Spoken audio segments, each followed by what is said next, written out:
Hello, my name is Brett Martin, and I am a cancer patient's advocate. One of my closest friends died 2 weeks ago, and me and some good friends of mine have been caring for her up until the moment she passed. You can hear her singing on my album, my Who Do I Have to Hate to Be Your Friend. I'm a cancer survivor myself. I was diagnosed with colon cancer 5 years ago. I had most of my colon removed. I had an ileostomy where I went to the bathroom out of the side of my belly for almost a year, did chemotherapy, had was supposed to be a terminal liver disease, which we're still in process of right now. Anyway, I'm doing great. My friend Linda didn't make it, and up until 2 weeks ago, I was at her house every day, and my family was kind enough to give me the opportunity to be away from the house so I could help take care of my good friend.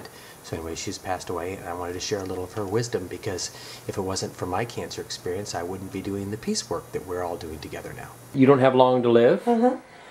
I have what I need right now, and it's not then. Tomorrow's going to take care of itself. If I live in the future of, oh, I'm going to die, I've got this terminal diagnosis, you know, tomorrow's going to be worse than today, I'm probably going to have more pain tomorrow, well then I'm already there. I'm not taking advantage of the good day I'm having right now. And that's the day I've got, that's the day I want to take advantage of. We'll let tomorrow take care of itself. You had two different doctors basically give you a terminal diagnosis, and you almost sloughed it off. And a third doctor said almost the same thing to you, but there was something different about the way he said it. What was it that the last doctor had that the other two doctors didn't have that made you internalize the diagnosis? His heart was open. And when he talked to me, he was talking to me as one human being to another, and not as a laboratory technician to a rat in a cage. He took me into a human level and brought me into his heart.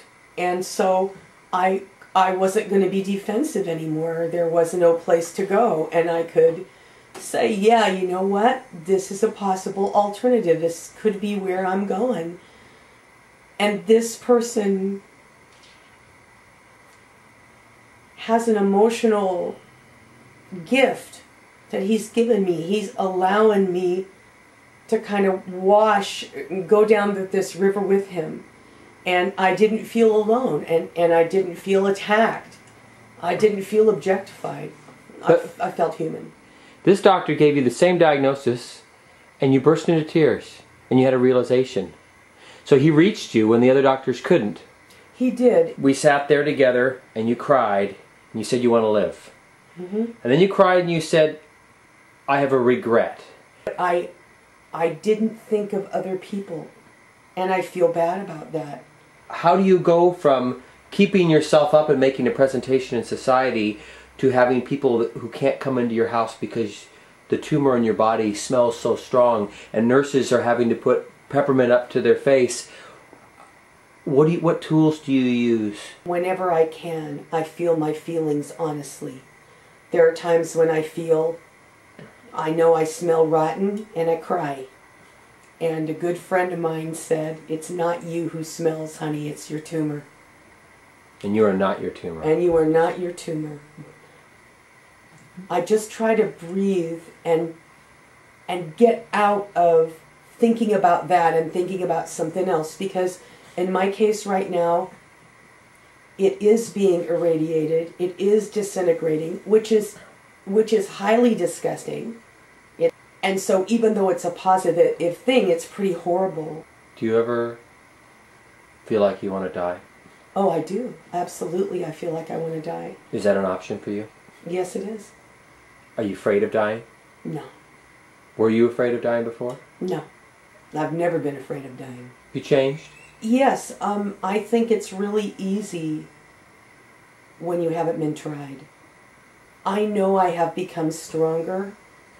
I know I have become certainly more compassionate. I have become less judgmental and more forgiving, because I see that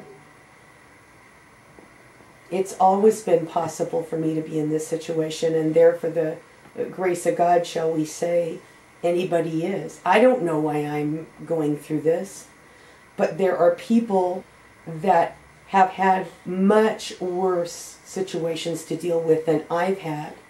You know, little babies and parents having to deal with things. And so it actually makes me feel more grateful than I have felt before for any help. I mean, I've been so independent, nobody needed to help me. Well, that's not the way it's been. I've been to the point where people had to do almost everything for me. Very humbling. Very humbling, very humbling. And it's been embarrassing, but also it's like, get over it, because look at the help you have. There's people all over the world that don't have that help.